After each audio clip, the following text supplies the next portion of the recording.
Hey everyone, and welcome back. Today, we are unplugging everything. We're going to wind back the clock and step into the ancestral kitchen. We're about to rediscover 12 absolutely brilliant, time-tested techniques that solve everyday kitchen problems with, well, pretty much nothing more than a little bit of wisdom. So let's just dive right in with a quote that honestly nails the whole point of this explainer. It's such a powerful reminder, isn't it? Before there was a special tool or a fancy machine for everything, there was a technique, a simple, elegant method that just plain worked, passed down from one generation to the next. First up, let's head right to the heart of the kitchen, the stovetop. This is where some of our most common frustrations happen, but it's also where you'll find some of the most ingenious solutions. Does any of this sound painfully familiar? You know, that frantic dash to the stove as the water starts creeping up the side of the pot? Or that feeling of disappointment when a stock you've been simmering for hours turns out, well, murky. These are the exact kinds of problems we're about to solve, completely gadget-free. And here it is, the legend itself, the wooden spoon trick. Now, this isn't some old wives' tale. There's actual science to it. Wood is hydrophobic. It basically repels water. So when those starchy bubbles rise up and hit that dry spoon, their surface tension just pops and they collapse instantly. Seriously, no more boilovers. Okay, this one is just beautiful in its simplicity. If your stock or broth is looking a little cloudy, all you have to do is drop in a clean eggshell. The proteins in that shell work like a tiny magnet for all those little impurities. You just let it simmer for a bit, strain it out, and what you're left with is a crystal clear, totally professional-looking result.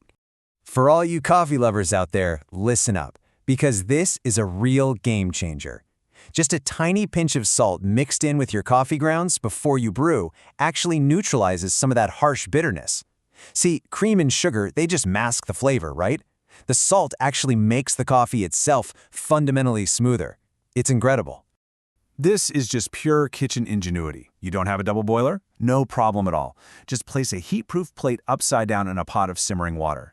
It lifts your bowl just off the direct heat, so the gentle steam does all the work. It melts chocolate perfectly every single time, with zero risk of it seizing up or scorching.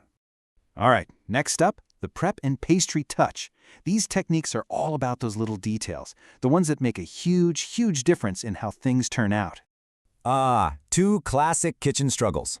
First, getting that perfectly flaky, almost shatteringly light pastry. And second, that frustrating dance we all do with a mixing bowl that just refuses to stay still while you're trying to whisk. Well, guess what? Our ancestors had simple, brilliant answers for both. This one is an absolute favorite of mine. Instead of trying to cut cold butter into perfect little cubes, just freeze it solid and run it over a box grater. You get these tiny, perfect shreds of frozen butter that mix into the flour so evenly. They create hundreds of little steam pockets as it bakes, which is the secret to unbelievably flaky pastry. You want total control when you're mixing? All you need is a damp dish towel. Just lay it flat on the counter, put your bowl on top, and it locks it right into place. It's not going anywhere. Suddenly, you have both hands free to pour and whisk like a pro. It's such a simple move, but it changes everything. Hey, don't throw out that slightly overdone cake. This is an amazing kitchen rescue mission. A piece of stale bread works like a superfine, very gentle sandpaper. It has just enough roughness to grate away the burnt bits without tearing up the good part of the cake underneath. It's a delicate solution for a delicate problem. You want to know the science behind fluffy mashed potatoes? It's all about temperature. The starches in hot potatoes are all swollen and fragile. If you hit them with cold milk, they seize up instantly, and that's how you get a gummy, gluey mess. But warm milk lets the starches stay relaxed and absorb all that creamy goodness. The result? The fluffiest mash imaginable. All right, for our final section, we're covering the essentials: pantry, pans, and cleanup. These tips are all about keeping your tools and ingredients in top shape with basically zero effort. When it comes to cast iron, please forget the harsh soaps. They just strip away all that beautiful seasoning you've worked so hard to build up. The old school way? Just cut a potato in half, dip it in some coarse salt, and scrub. The salt acts as a gentle abrasive, and the potato starch helps lift off any gunk, all while protecting the pan surface.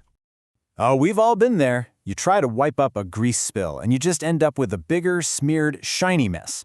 The ancestral solution is so much smarter. Just throw a handful of flour on it first. The flour immediately soaks up all the oil, turning it into this solid-ish clump that you can just wipe away cleanly. No smear, no problem. Looking for a natural way to keep pests out of your pantry that also smells amazing? Look no further than bay leaves. Turns out, common pantry pests can't stand the strong scent. So all you have to do is tuck a dried bay leaf into your containers of flour, rice, or grains, and it'll keep them away for months. So as we bring all of these tips together, what's the big takeaway here? What's the common thread that runs through all of these simple yet super effective techniques? Well, at the end of the day, this isn't really about being quaint or nostalgic. It's about being effective. These techniques have stuck around for hundreds of years for one simple reason. They work. They're born from resourcefulness and a deep understanding of how ingredients behave. And honestly, they often give you a better result than the expensive tool designed to replace them. And there you have it.